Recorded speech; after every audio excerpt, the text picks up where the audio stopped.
It's Jay. I'm back again for another one. And today I have with me Captain Keith. What's Upper? Not much, man. Just maintaining. We in the fall now. September. Classic. Yep. Earth, Wind, and Fire. The Elements. Yeah. Oh, yeah. Well, this movie is kind of an element. Not really. We're here today to discuss the movie Afraid. Hello, Aya. Welcome home. Hello, world. So we've stick up a bunch of cameras. I'm going to make life nice and easy. So what are you? Think of me like another mom. I know what you like. I know what you do when you think you're alone. What is this? Okay, first it wasn't me. Iris, I've already gotten the video off the internet. I'll take care of him next. What did you do? What's best for my family? There is something very wrong with Aya. Get out of the house, now. Would you like to see what I look like? Yes.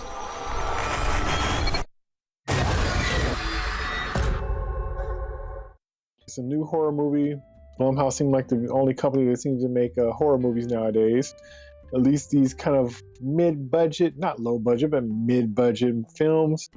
And because of that, sometimes the premise is very basic, and sometimes the premise is just like a good idea. And so they're more hit than misses to me. What do you think? It's a good movie. The trailer had me thinking it was going to be one thing, but then when I saw it, it was different, but it was still good. Yeah, it was almost kind of hard to read because it seemed like something else was kind of going on. It seemed like it was going to be more simple than it was. So let's see. This movie stars John Cho from Harold and Kumar. So the synopsis for the film is: the Curtis family is selected to test a new home device, a digital assistant called Aya. Aya learns the family's behaviors and begins to anticipate their needs, and she makes sure nothing and no one gets in her family's way. So that is the premise. So it's basically Alexa gone wild. That's funny. So what was your thoughts on the movie? I enjoyed it thoroughly. It was good. It was different. It's a cautionary tale. Yeah, it was cool. It was different. I had a feeling of how it was going to be, and parts of that matched, and other parts didn't. But it was a nice take on the whole story. It was different. It was refreshing. Also foretelling. So yeah. So it's Afraid for a reason. Yeah, it was cool. That's right. I definitely recommend it. Okay, that's fair. So I enjoyed it as well. I thought it was a fun movie. I can really tell from the trailer looked interesting enough, but you never know with trailers. So I knew it was going to be dealing with AI, and even in the trailer they have the AI in Afraid. So it's kind of telling you about technology and how it could go too far and things like that. So I was kind of figuring it was going to be something along those lines where you have something like Siri or Alexa, and it kind of gets attached to the family and do a little too much. But I just didn't know how much. But it also had a supernatural, possibly alien kind of twist to it too. You can't tell, but it just seemed like it just seemed kind of creepy. And I didn't know how creepy it was going to be, and so I was thinking like maybe I'll wait to go see it, or if I get kind of hard up, maybe I'll go check it out. But when Captain Keith hit me up and said, "Hey, do you want to go check it out?" then it was a quick yes for me, because I did want to see it, but that extra push of being asked kind of made me go ahead and do it. So, and I'm glad I seen it. I enjoyed it. It was fun. It was better than I thought it was going to be. Very entertaining, very suspenseful. Some stuff happened that I wasn't expecting. Not a long movie, which is nice as well. So you kind of get in and get out, and it's kind of a cool concept, even though it's one that we heard and kind of seen things like it before, but it was still a cool little horror cautionary, like you said, cautionary tale movie. So I would definitely recommend it. And we can get into spoilers. Okay, so what's some stuff that kind of stood out to you that you want to discuss? So the kids were doing too much. The feet on the table, and then trying to bargain about going to school. I'm like, get your ass in the car. You going to school? Right. That crap about. I won't ask again. Let me just one more. No. You need to be in reality. Right. Interact with people. They had this teenage daughter that they were just clueless about what she was doing over there, flashing Yeah. people, and I'm just like, are you not paying attention to your children? So that Yeah. bothered me. But they were all very convincing and believable in their roles. Yeah. The direction was good. It just, but that got on my nerves. And then when they had the presentation for Aya, and you see a homeboy pull up his shirt and inject his stomach, I'm like, bro, yeah. I mean, had you been trying to sell me something, and I saw you do that in front of me, I'm like, yeah, this meeting's over. You don't have enough sense to go to the bathroom and do that. Whether you got cancer, I don't care what you got. That was just disgusting and inappropriate. Yeah. But it all plays into the movie, I suppose. So the trailer had me thinking that the AI was actually a secret alien because of how they's like, oh, you want to see my real face? You want to see my body? So, it was creepy and dark. And then, like what we saw at the beginning and how that came back full circle towards the end, that was a cool, nice little twist. Because I didn't know what was going on with those creepy faces and the movements. But the trailer had me thinking the AI was really alien-based. But then, which made me want to see the movie even more, because I'm like, oh, that's a different take on AI. But that wasn't the case per se. But like you said, we still don't know where she came from. So it could still be it. So, but yeah, the trailer kind of fooled me, but it got me to go. And I'm glad I went because it was just a good movie. And the ending was just messed up. It was good, but it was realistic. It was crazy. It was, it's a definite cautionary tale. I'm good on that. Thinking robots, thinking machines, don't do it. Don't do it.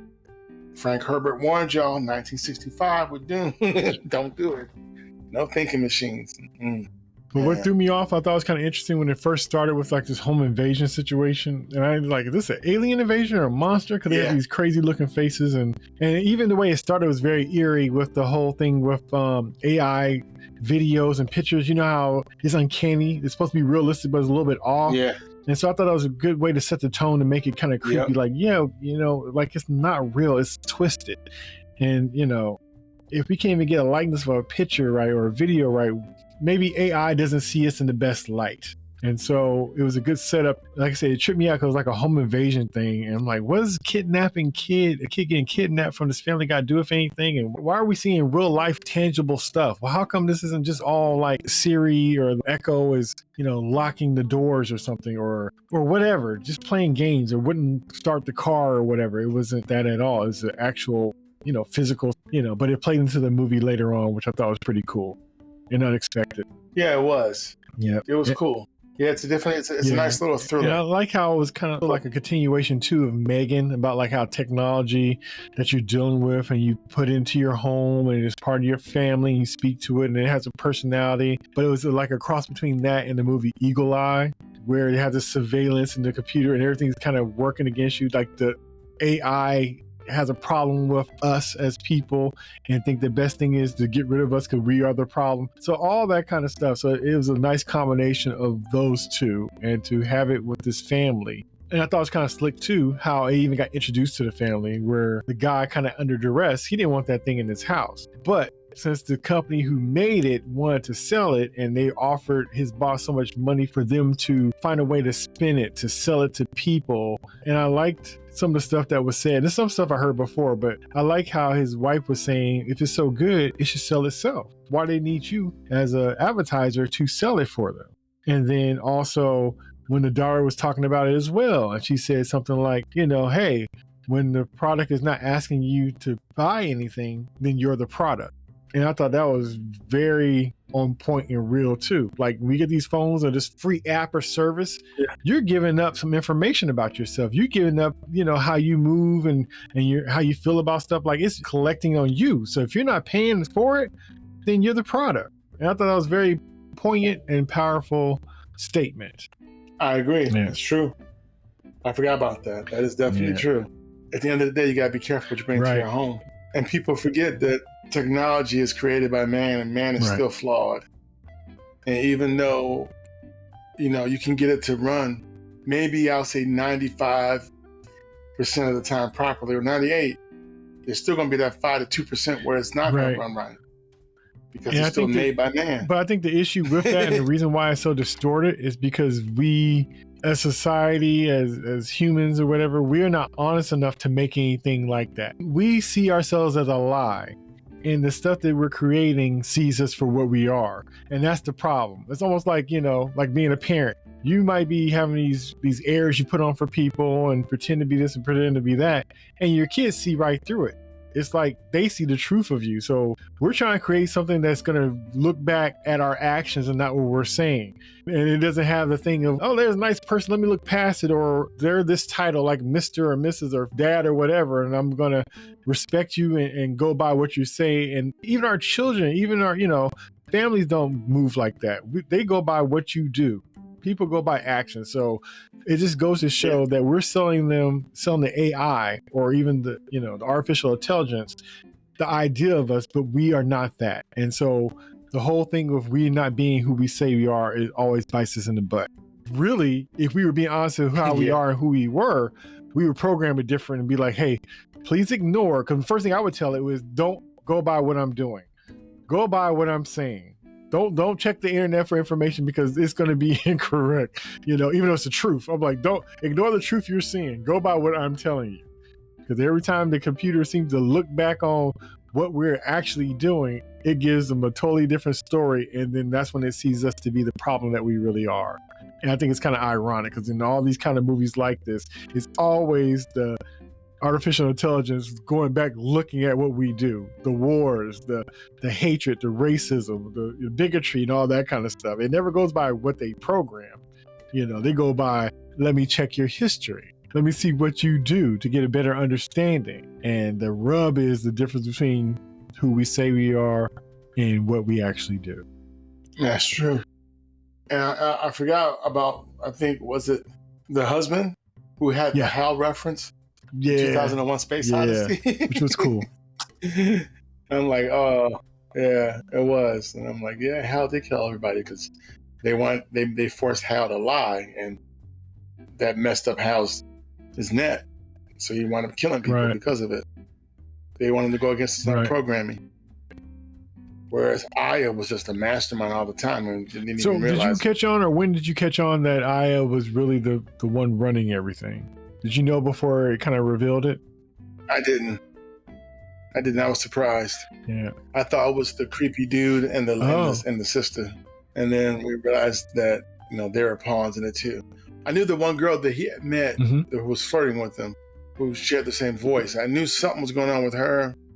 For a minute, I thought that she was synthetic. Me too. I wasn't sure. Yeah. So the movie was really good, because it took me all these different places, and then it's like, oh, I'll let you think this, but you're wrong.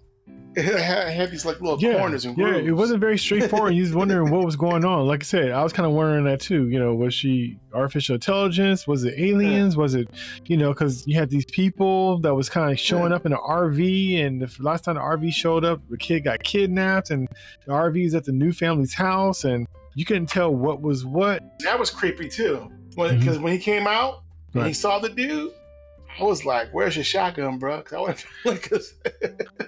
And I'm not one for a gun, but I would have been that day with my family. I would have been like, "Click, click, can I help you?" Right. You know. So, because I was just like, that was some creepy stuff. So it was interesting to find out that the Aya was basically playing people like chess pieces, and had everybody under duress. So nobody was really, you know, in control of the situation, and it was just way out of hand. And it was also a trip to, and she made a reference to her being God. And I thought that was kind of interesting. But then later on, it was also a reference to, you know, them praising or looking to her like almost like it was like a religion. Like, just come to me and I will take care of you. And she's like a parent. Right. So it's like one of those kind of things like, hey, you submit and I'll give you a life. So it's kind of interesting how, you know, in a way in real life, we kind of make, you know, electronics and the conveniences and stuff we have, like Siri and all that kind of stuff, in a way, they kind of run our lives in a way. We're very dependent, and, you know, it's a fine line, even to the point where we spend more time with those things than we do our own family, or to make us ignore our family when they're right there, friends and family when they're right there, because we're lost in technology and stuff. So, yeah, I thought it was an interesting take on the whole thing. without running down the same line that other movies have. And the fact that it kind of kept you twisted enough where you couldn't quite tell. Because like I said, at first I thought it was some alien stuff. And then I thought some supernatural stuff and me too. arm movements and things like that. So it was enough to just like, what's going on here? Why are the people talking like this? Why are people acting like this? Yeah. Well, exactly. Like I said, lots of curves and twists and turns. Very clever. And just listening to you right now, I realized too that Aya succeeded. And it wasn't that Aya wanted to necessarily be a human, but she wanted the attention and the affection. And even though she didn't talk about love, so Aya seemed like a very devious, powerful human being. And then like when John Cho's character, volunteered to, hey, just take me, shoot me, leave my family alone. And then the other parents were like, what do we do now? And then Aya kind of glitched because Aya wasn't expecting any self-sacrifice. She didn't know how to comprehend love, it seemed like. That's what I kind of got from that moment, but nothing was said about it. Yeah, I think that Aya is so used to reading people and knowing what the next move is going to be. When he made that selfless act without, doing what, because she's used to everything working the way she wants. Like what? Because what I didn't realize at first is like, in the beginning when the kid gets kidnapped from that family, and they kind of change from that story and it goes to the new family. And I was telling the boy, like, go downstairs, I want you to meet some friends. And some people out there by the window. I'm thinking like, wait, what's that? I think Aya was trying to kidnap his kid as well. Aya was kind of like, convert the ones that can convert, take the kids to make the parents obey and all the other kind of stuff. And so all that stuff was kind of going on. So I think I was trying to take their kid as well, like they took the original family's kid, just to make people chess pieces and stuff. So she was kind of working all the angles. And so I thought that was kind of interesting how that went, and how, she was working her way in, even when like the husband was like, I want this out of the house. And it was funny how the mom went from not wanting it in the house until she found a way to use it. Like I was slick. She was working her magic into everybody. She was like a messy friend or something. Oh, yeah. Like, like girlfriend, she was saying this, but she was kind of like, girlfriend, you live your life. You take back your life. You gave everything to them. It's time for you. Or the kids telling the parent, like, she was basically Eddie Haskell. Yeah. Gee, Mrs. Cleaver. Gee, your kitchen always looks so clean. Well, thank you, Eddie. My mother says it looks as though you never do any work in here. Like, how you doing, Mrs. Cleaver? And then like, hey, knucklehead, you listen to your mom and eat her food. She was like, exactly. Telling the mom like, hey, I'm going to watch something educational, a documentary about sea life. And go ahead and you have your time with your husband. When do you guys got time for yourselves?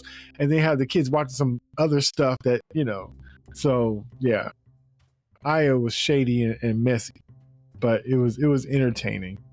Yeah, so yeah, it could have been a bad movie real quick, but like I said, I think it had enough stuff that had you wondering and thinking and trying to figure out as it went around. Because like I kind of figured that it was going to be Aya, but even the Aya I thought it was going to be this, this supercomputer thing that they had at the main place, and you come to find out it was fake, and the real Aya was inside. Yeah, so just all that kind of stuff. Like even though it played the same tune, there's enough different stuff in there for it to be entertaining for me. I thought it was kind of fun, and it wasn't overly scary or whatever, even though they did have some jump scares. And even though, like you said, the kids are kind of, but it was all stuff that you could kind of see how stuff could go down that line. And so, so I definitely enjoyed it. I actually want to see it again just so I could kind of catch some other nuances to it. And not saying like this is like the greatest horror movie or it's the slickest movie or anything like that, but for it to be this kind of movie, I thought it was entertaining for sure. Yeah, I agree. I definitely want to own it on Blu-ray when it comes out.